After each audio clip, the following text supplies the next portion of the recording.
Welcome back to Lunch and Learn Azure VM Scale Sets. Over the next few minutes here, we're going to focus on load balancing as it relates to your Azure VM scale sets. We'll discuss how VM scale sets integrate with Azure Load Balancer and with Azure Application Gateway. And we'll also touch on configuring load balancing rules. So let's get started. Now let's talk about Azure Load Balancer first. Now, Azure Load Balancer is a layer 4 load balancer. This means it works at the transport level of the OSI model. It includes the User Datagram Protocol, or UDP, and Transmission Control Protocol, or TCP. Layer 4 load balancers distribute client requests across a group of servers based on the destination and source IP addresses and ports. So, as you would expect, an Azure Load Balancer distributes incoming traffic among healthy instances of services defined in a load balanced set. Now, when you create a VM scale set in Azure, a load balancer can be automatically created and configured to balance the traffic to the backend VM instances in the scale set. Now, what about Azure Application Gateway?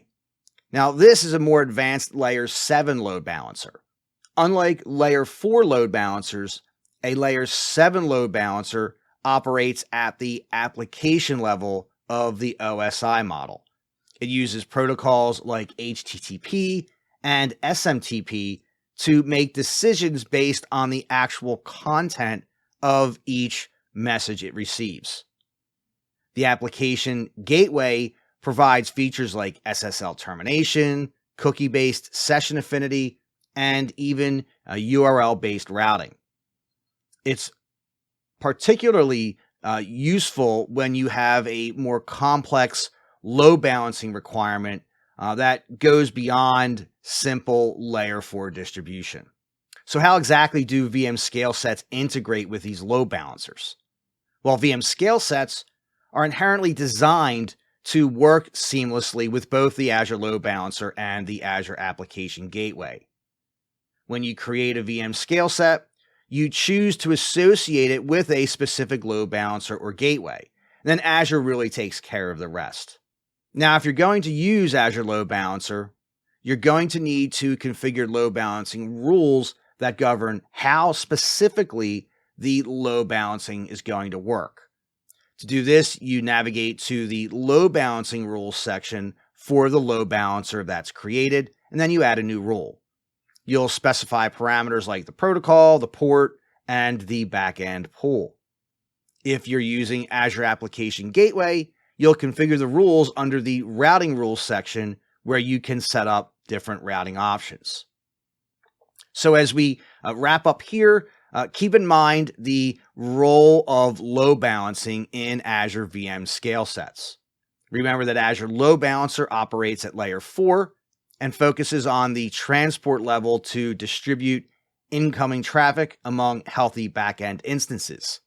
But on the other hand, Azure Application Gateway operates at Layer 7, offering advanced features like SSL termination and URL-based routing for more complex load balancing needs. Don't forget that VM scale sets are really designed to integrate seamlessly with both types of load balancers, and that you have the flexibility to associate your scale set with either one. And lastly, configuring load balancing rules is a pretty straightforward process, whether you're setting up basic rules in the Azure Load Balancer or more advanced options in Azure Application Gateway. These key points will serve as your guide for effectively managing load balancing in Azure VM scale sets. So at this point, it's time for a hands-on lab. So go ahead and give it a try, and I'll see you back in the next lecture.